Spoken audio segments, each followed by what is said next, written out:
আসসালামু আলাইকুম এভরিওয়ান। কনকনে শীত, ব্ল্যাঙ্কেটের ভিতরে বসে ভয়েস ওভার দিচ্ছি। আশা করছি সবাই ভালো আছেন, সুস্থ আছেন। এই ফুটেজটা দিয়ে ওয়েলকাম করছি আপনাদেরকে আমার ডেইলি ভ্লগে, কারণ this is all has been happening lately.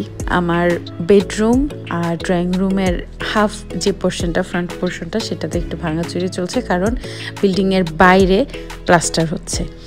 এই পাশের হাফ হয়ে গিয়েছে, এখন এই পাশের হাফ হবে। টোটাল 3টা ভাগে হলো, ফ্রন্ট, ব্যাক, বাম পাশের মিডল। এখন হচ্ছে ফ্রন্টের আর বাকি হাফ হচ্ছে। বাইরে প্লাস্টার হবে, ভিতরে ভাঙচুর হচ্ছে প্রতিনিয়ত। পানি, ইট, বালু, সিমেন্ট এগুলোই আসছে। আমার পুরোটা বাসা লিটারেলি আপসাইড ডাউন হয়ে গিয়েছে। এটা আমার বেডরুম, যেটার অবস্থা খুবই খারাপ হয়ে গিয়েছে। তো এটা যখন শ্যুট করেছি আমি, তখন তো শুধু শুকনো ময়লা ছিল, তারা এখানে মাজা বসাচ্ছিল। কিন্তু এখন যেই যে আমি বসে ভয়েস ওভার দিচ্ছি, আজকে সকালে মোটামুটি পুরোটা জায়গা পানি দিয়ে তলিয়ে গিয়েছিল। সেটা নিয়ে তো আলাদা দৌড়াদৌড়ি, কিছু করার নেই।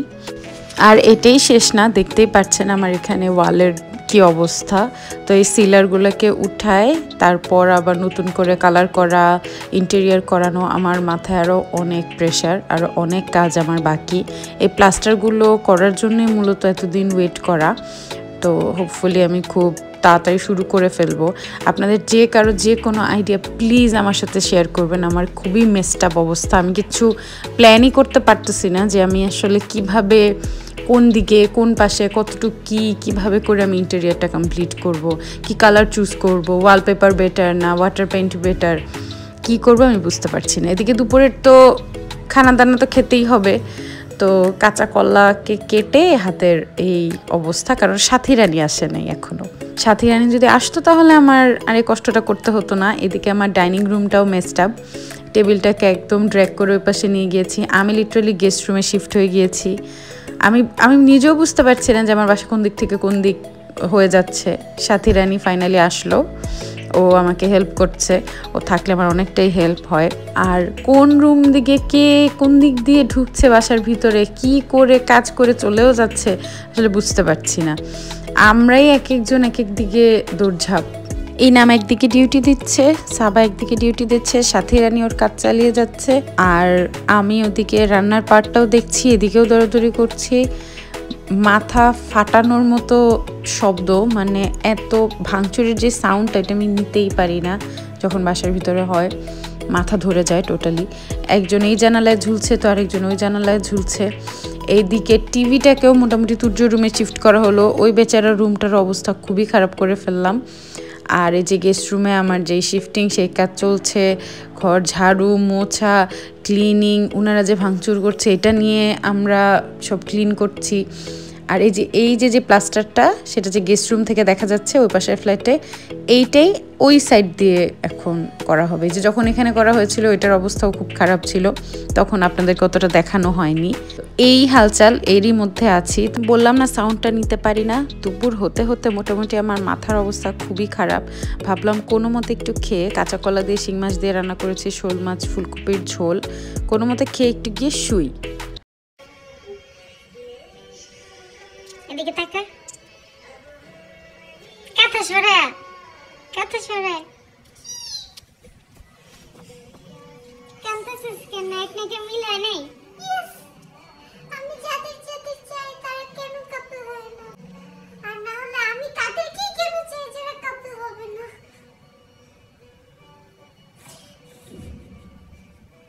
আর এমন তুই কাকে চাস যারা কাপল হয় নাই?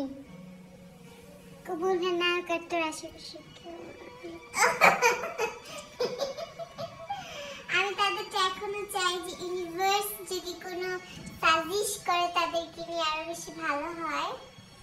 আছে একজন, নামটা নাই বলি, ডান্সিং গ্রুপের জন্য অনেক বেশি ক্রেজি। Who is she? শুধু ক্রেজি কেমন লেভেলের কিভাবে আর বুঝাই, মানে তার ছবি দেখবে, তার ভিডিওস দেখবে, কিন্তু ভুলে একটা লাইক বা লাভ দিবে না। এর জন্য যে সে যদি দেখে ফেললো, আবার যদি চিনে গেল, এমন লেভেলের crazy. fine, shoot me, hang me, but I can't stop loving Karan Singh Grover. He's the best. I love him like anything. But ওই তো আমাকে নিয়েও বলছিল কিছু কথা, রেস্ট নিতে, যে মোটামুটি রেস্টও হলো, গল্পও হলো, একটু ভিডিও করলাম, তারপর আর কোনো কিছু শ্যুট করিনি। পরদিন সকালে হচ্ছে ব্রেকফাস্টের নিয়ে তোড়জোড়, ওইদিকে আলু ফুলকপি দিয়ে একটু শুকনো মরিচ দিয়েছিলাম। এটার একটা রেসিপি কিন্তু আমি আপনাদেরকে দেখিয়েছি, এটা আবার একটু ডিফারেন্ট স্টাইলে করা। এইদিকে সাথে এসে আবার এখানে আমার যে এই উইকের যে আদা রসুনের পেস্টটা লাগবে সেটা রেডি করে দিচ্ছে। ওইদিকে নাস্তার জন্য রুটি হচ্ছে, ভাজি হচ্ছে। বললাম একটু ডিফারেন্ট করে করছি, সেটা হচ্ছে তেলে শুকনো মরিচটা যে দিয়েছি সেটা একটু লাল লাল কালার এসেছে, আর আলু ফুলকপি দিয়ে একটু সফট সফট ভাজির মতো, ইয়াম, অনেক বেশি মজা ছিল এটা। আর আমাদের হচ্ছে গোল গোল রুটি, গরম গরম রুটি দিয়ে এখন নাস্তা করা হবে। আপাতত বাসায় আমরা মেম্বারও খুবই কম আছি, কখনো মেম্বার অনেক বেশি থাকে, গেস্ট থাকে, আমরাও সবাই একসাথে বাসায় থাকি। আপাতত 3 জনই আছি, তো মোটামুটি টেনে টেনে হচ্ছে যাচ্ছে দিন। এখানে সবার জন্য এক পোচ করে নিলাম, আর রুটি ভেজে নিয়ে তারপর ব্রেকফাস্টটা করে নিব। চোখ খুলে নিজের ব্রেন ফাংশন করাতে করাতে ব্রেকফাস্ট প্রিপেয়ার করতে করতে ইদানিং জোহরের টাইম হয়ে যাচ্ছে। তো চা বসিয়ে দিলাম, চাটা হতে হতে মোটামুটি অনেক লেট, প্রায় 1টা বেজে গিয়েছিল। এখানে সবার জন্য আমি চাও রেডি করে ফেললাম। 1 কাপে হচ্ছে এক্সেসিভ চিনি, 2 থেকে 3 চামচের মতো। আরেক কাপে চা কম দিতে হবে। আর আমাদের সাবা তো রিসেন্টলি স্টার্ট করেছে সুগার ছাড়া চা কফি খাওয়া। ও চা বেশি পছন্দ করে না, ও বিকালে আমার সাথে কফিটাই খায়। মাঝে মধ্যে ঠান্ডার দিন হলে একটু নেয়, খায়, তো অল্প স্বল্প দিতে হবে। আগে ও চা ছাড়া কিছু খেত না, তো স্বাভাবিক আমার সাথে থেকে থেকে ওর কফির অভ্যাসটাও হয়ে গিয়েছে। 3 জনের জন্য চা করে আবার রুমে চলে গেলাম। এদিকে চলছে ওর রেগুলার দিন টানা না কিছু, কী যেন দেখেও। এখানে 2 জন বসে গল্প করতে করতে, দিনটা প্ল্যান করতে করতে, এই টাইমে বসে আর দিনটা প্ল্যান করব কি, যে জোহরের আজান দিয়েই দিল, এখন বুঝতে পারছিলাম না আসলে 2 জন যে কীভাবে কী ফাংশন করব। এখনও লাঞ্চের জন্য কিছু করতেই পারলাম না, ভাবতেই পারলাম না কি করব, আর টাইম হয়ে গেল। এদিকে বিকালে বসে আবার আমি চিনি, পাউডার মিল্ক আর একটু মুড়ি দিয়ে কিছু খাচ্ছিলাম। আপনারা কি খান এরকম হুটহাট? আমার যদি অত বেশি সুইট টুথ নেই, কিন্তু যখন হয় তো হয়। বাজে তখন রাত 10:30। আমি এখানে 1 গাদা পেঁয়াজ কেটেছি। হুটহাট প্ল্যান তো, সেজন্য কিছু রেডি ছিল না, ভাবলাম ফ্রেশ তখনই করি। কারণ এই যে আজকে সোমবার, আমি ভয়েস দিচ্ছি, আজকে আমরা 2 জন রোজা থাকবো, তো সেহরির জন্য 10:30 প্ল্যান করেছি। এখন 10:40, মাত্র শুরু করলাম প্রিপারেশন। এখনও কারো ডিনার হয়নি, সো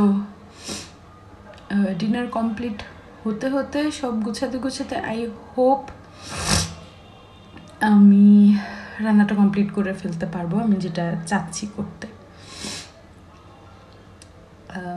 হোপফুলি আপনারা দেখতেও পাবেন যদি আমি এই ভ্লগটা, না এই ফুটেজগুলা এই আগামীকালকের ভ্লগেই দেই ইনশাল্লাহ। আবার এদিকে আরেক সমস্যা, ডিনারে বিফ আছে, ফুলকপি রান্না আছে, কিন্তু আলু ভর্তা খেতে হবে। এদিকে আমি ডিম সিদ্ধ করেছি, কারণ রান্না করছি হচ্ছে ডিমের যে গ্রিন কোরমা কারিটা, সেটা আমাদের দেশি স্টাইলে। এখানে বিফ বসিয়ে দিয়েছি, গরম হচ্ছে। আসেন আপনাদেরকে দেখাই যে এখন বাজে কয়টা। 11:10 বাজে মোটামুটি। এদিকে কারোই ডিনার কমপ্লিট হয়নি, সবার তো শাওয়ারই কমপ্লিট হলো মাত্র। আর আমার নতুন ঢং যে আমি আমার হাতে ইদানিং ভর্তা করতে পারছি না 1 মাস ধরে। আমার কাছে মনে হয় আমাকে কেউ জেলখানায় বন্দি করে রেখেছে, যে আমি পারছি না নিজের জন্য একটু ভর্তা করে খেতে। আমার কারো না কারো হেল্প লাগছে, জানি না হাতে কি হয়েছে। আগেও একটু তো জলেই, কিন্তু এখনকারটা না আনবেয়ারেবল। মাঝখানে একটা দিন আমার পুরো হাতে একটা পেস্ট, পুরো একটা স্যাভলন ক্রিম নিয়ে আমি বসেছিলাম, আমার মাথা ঘুরে, মানে জ্বলা পোড়ার ব্যথাটা না আসলে এক্সপ্লেন করার মতো না। এত পরিমাণ আমি পেইনে ছিলাম যে এই যে ভর্তাটা, সেটা আমি নিজের হাতে খেতেও পারবো না, এত আমার স্কিনে বার্ন ফিল হয়। আমি জানি না কেন, আমি এত অনেকগুলা বছর ধরে ভর্তা নিজের হাতে মাখাই, খাই, আমি মানুষকে খাইয়ে দেই ভাত মেখে, কখনো আমার এরকম হয়নি। তো যেহেতু সে ভর্তা খেতে চেয়েছে, তার কষ্ট করে মেখে নিতে হচ্ছে, আমি পারলাম না। আমি রেডি করে দিয়েছি, শুকনো মরিচ পেঁয়াজ ভেজে দিয়েছি, সেখানে আলু মেখে নিচ্ছে। ওইদিকে আমার প্রিপারেশনের কিন্তু তেমন কিছুই আমার আগায়নি, যেহেতু সেহরির জন্য আমি জিনিসটা রান্না করব ফ্রেশ। তো সোমবার আর বৃহস্পতিবার যে রোজাটা থাকে সেটার জন্য, যেহেতু আমি ফ্রেশ রান্না করব, তো আমার এখনও পর্যন্ত কিছুই আগায়নি, কিন্তু ঘড়ি দৌড়াচ্ছে। আসেন দেখাই কত দূর গেলাম। এদিকে ডিমটা মোটামুটি সিদ্ধ হয়ে গিয়েছে, আমি গেস করছিলাম। তখন বলল যে ভর্তা একটু ডিম সিদ্ধ হলে না ভালো হতো। ঠিক আছে, দিচ্ছি ডিম সিদ্ধ, সমস্যা নেই। আমি 4টা ডিম নিয়েছিলাম ভুনা করার জন্য, তো একটা তাকে ছুলে দিয়ে দিলাম। এই রাত করে কি যে করছি, কেন করছি এই পাগলামি আমি নিজেও জানি না, কিন্তু এতটুকু স্যাটিসফ্যাকশন যে আপনারা সাথেই আছেন, আপনাদেরকে নিয়েই করতে পারছি। এক হাতে ফোন, এক হাতে ডিম ছোলার ট্রাই করছি, পারছি না। একটা লেভেলে যে মনে হলো ছেড়ে দিই, হচ্ছে না আমাকে দিয়ে। একদিকে টেবিলে ডিনার গুছিয়ে দিচ্ছি, সবাই খাচ্ছে, আরেকদিকে আমি আমার যে পাগলামিটা নিয়েছি সেটাও করছি।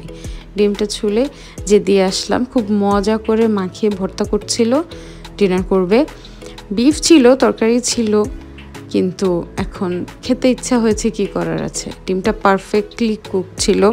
এইদিকে আরেকটা চ্যালেঞ্জ হলো, ডিমের কোরমা রান্না করব, বাসায় ঘি নাই, কারণ ঘিটা মেনলি আমাদের খুলনা থেকেই আসে, শ্বশুরবাড়ি থেকেই আসে, তো অন্য কোনো ঘি আমার পছন্দ না। খুব সুন্দর করে গুছিয়ে দেখাতে পারলাম না, কারণ আপনারা তো নিজেরই মানুষ। এদিকে বিফটাও মোটামুটি জাল করতে করতে যে একটা মাখো মাখো ভাজা ভাজা ভাব আসে, চলে এসেছে।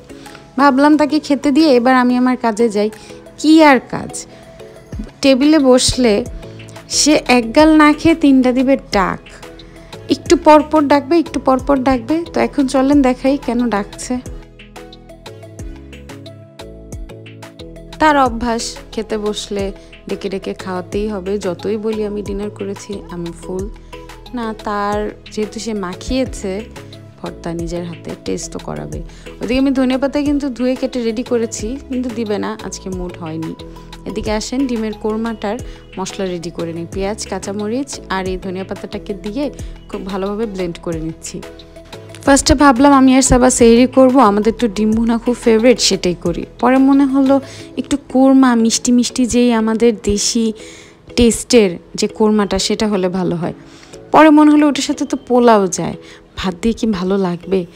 এই জিনিসগুলো ভাবতে ভাবতেই না ক্যালকুলেশনে গড়বড় করে আমি সেই মিষ্টি কোরমাটাই করলাম, কিন্তু গ্রিন আর সাদা ভাত দিয়েই খেলাম। আল্লাহর রহমতে আমরা খেয়েছি সেটা সেহরিতে, আর খুবই মজা হয়েছে। আমি যেই তেলে আলু ভর্তার জন্য পেঁয়াজ আর শুকনো মরিচ ভেজেছি, সেই সামান্য তেলেই একটা দারচিনি ভেঙে দিয়ে এই রান্নাটা শুরু করে দিচ্ছি। পেস্টটাকে দিয়ে খুব ভালোভাবে টেনে নিচ্ছি। ফার্স্টে অল্প তেল দিয়ে শুরু করছি, যদি মনে হয় লাগবে তো দিব। এদিকে খুবই অস্থির লাগছিল, মনে হচ্ছে বসে একটু পানি খাই, একটু রিল্যাক্স করি। ততক্ষণে ওইদিকে সেই পেস্টটা ভাজা ভাজা হচ্ছে। নিজের সব কাজের মাঝেও হাইড্রেটেড থাকা ভুলবেন না। ইনামের এমনিও সেই কোরমাটা পছন্দ না, তো সেই হিসেবে আমার আর ইচ্ছাও করেনি যে আমি এত রাতে আবার আরেকটা ডিম সিদ্ধ করে দেই। অলমোস্ট 12টা, আর আমার রান্না দেখেন কতটুকু এগিয়েছে। শুধু মশলাটাই এখনও ভুনা করতে পারলাম না ঠিকঠাকভাবে। এখানে কিন্তু আমাদের আর তেমন কিছুই লাগছে না। পেঁয়াজ, কাঁচামরিচ, ধনিয়া পাতা, সেখানে চাইলে আপনারা 5-10টার মতো কাজু ইউজ করতে পারতেন, কিন্তু আমি এই জিনিসটাকে অত বেশি রিচ চাচ্ছি না, তাই আমি দেইনি। একটা দারচিনিতে দিয়েছি, কারণ দারচিনির যে একটা সুইট সুইট ফ্লেভার না, সেটা এটার সাথে যায়। আর কোনো মশলা দিইনি। এখানে মনে হলো আর একটু তেল দরকার। মশলার পানিটা টোটালি টেনে আসার পর সামান্য একটু তেল আবার ভেজে নিলাম।